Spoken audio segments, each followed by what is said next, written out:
kami ngayon sa Diwata Paris Overload. Oh, sobrang haba ng pila. Ha? Sobrang haba. So kasama ko mga mga anak ko. Pipila kami dito. So pakahaba ng pila. Mga mami, mga papi. So bilang tiyaga lang tayo para makapasok tayo maya-maya. Ayan, Diwata. So napakahaba ng pila para sa chicken ni Diwata. Viral. So nandito tayo ngayon, nakapila.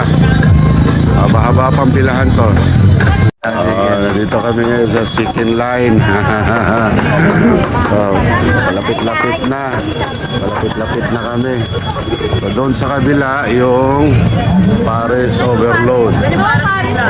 Dito Paris Overload. Dito chicken line. Ito na po, naka-order na kami. Napakalaki po ng chicken joy.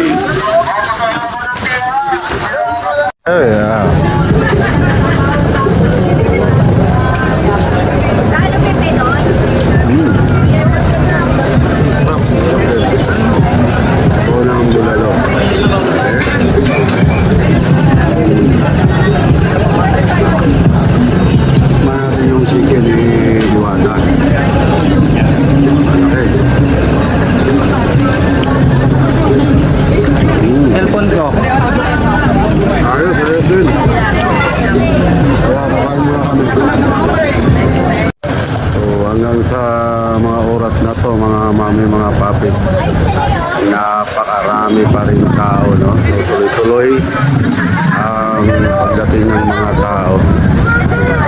Dahil tapos na tayo kumain, nandyan video natin si Diwata, sobrang dami nagpapapicture sa kanya. Busy. Celebrity. Ala, may tipping daw siya bukas. Ayan. Iba na talaga, may sikat na. Ang probinsyano. Sa Batang Quiapo pala. Batang Quiapo. Diwata.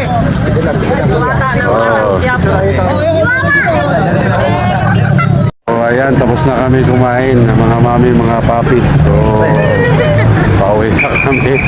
So, magandang experience to rito. Okay naman at masaya. Marami talagang tao. Hanggang sa susunod ng vlog. Bye!